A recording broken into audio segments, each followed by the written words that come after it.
আজকে ছিল কক্সবাজারে আমাদের দ্বিতীয় দিন আর আজকে আমরা সবাই মিলে সমুদ্রে গোসল করব। হ্যালো এভরিওয়ান, আসসালামু আলাইকুম। আশা করি সবাই ভালো আছেন। আমিও আলহামদুলিল্লাহ ভালো আছি। তো ফার্স্টেই আমরা সবাই ঘুম থেকে উঠে রেডি হয়ে এখন চলে যাব নাস্তা করতে। মূলত এই হোটেল থেকে আমাদেরকে সকালের নাস্তাটা ফ্রি দেওয়া হয়েছিল। ওনারা নাস্তা আইটেমের মধ্যে রাখছিল ডিম খিচুড়ি, পরোটা, কিন্তু আমরা সবাই এখান থেকে পরোটা নিয়ে নিলাম। আমার কাছে তো নাস্তাটা একদমই বেস্ট লাগছে। এখানে তারা পরোটার সাথে ডিম এবং ডাল ভাজি দিচ্ছিল।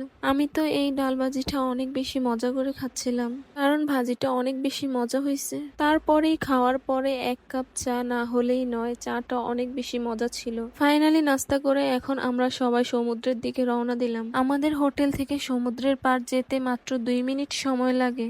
সমুদ্রের পার যেতে না যেতেই হালকা হালকা বৃষ্টি শুরু হয়ে গেছে। এই তো ফাইনালি চলে আসলাম কথা বলতে বলতে সমুদ্রের পার।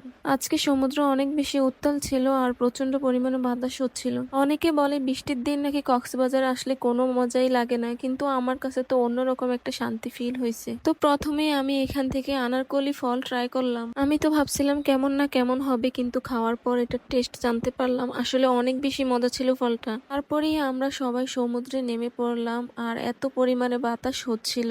আজকে অনেক বেশি স্রোত ছিল আর আমার তো মনে হচ্ছে আমাকে একদম টেনে নিয়ে যাবে। সবকিছু মিলিয়ে সবাই অনেক বেশি এনজয় করতেছিলাম, অনেক বেশি মজা করতেছিলাম। আলহামদুলিল্লাহ, আসলে জীবনটা অনেক বেশি সুন্দর যদি জীবনে সঠিক মানুষটি আসে। আমার অনেক বেশি ইচ্ছা ছিল একদিন প্রিয় মানুষটির হাত ধরে সমুদ্রের পার আসবো। তো ফাইনালি আজকে এই ইচ্ছাটা পূরণ হয়ে গেল আলহামদুলিল্লাহ। জীবনে সুখে থাকতে হলে এত বেশি টাকা পয়সার প্রয়োজন হয় না, ভালোবাসাটাই মেন। যাই হোক, নিজেকে নিয়ে অনেক কথাই বলে ফেললাম। এটা হচ্ছে আমার বোনের মেয়ে আর ও তো পানি দেখে এত বেশি খুশি। আসলে সব বাচ্চারাই মনে হয় এরকম, পানি দেখলে একদমই নিজেকে লোভ সামলাতে পারে না। ও কিন্তু খুব বেশি অসুস্থ ছিল, কিন্তু পানিতে এসে তার অসুখ একদমই ভালো হয়ে গেছে। যাই হোক, এবার আসি মেন পয়েন্টে। সবাই মিলে প্ল্যান করছি আজকে আমার চাচাতো ভাইকে একদম মাটির নিচে বালি দিয়ে ভরে ফেলবো। তারপরেই সবাই মিলে মনের সুখে তাকে একদম বালির নিচে ঢুকিয়ে ফেললাম। ঢোকার পরেই তার রিয়েকশনটা দেখো, সে তার ফ্রেন্ডদেরকে কি যেন বলছে, আমি তো কিছুই বুঝতে পারছিলাম না, কিন্তু কথাগুলো যাদেরকে বলছিল তারা অবশ্যই বুঝতে পারছে সে কি বলছিল।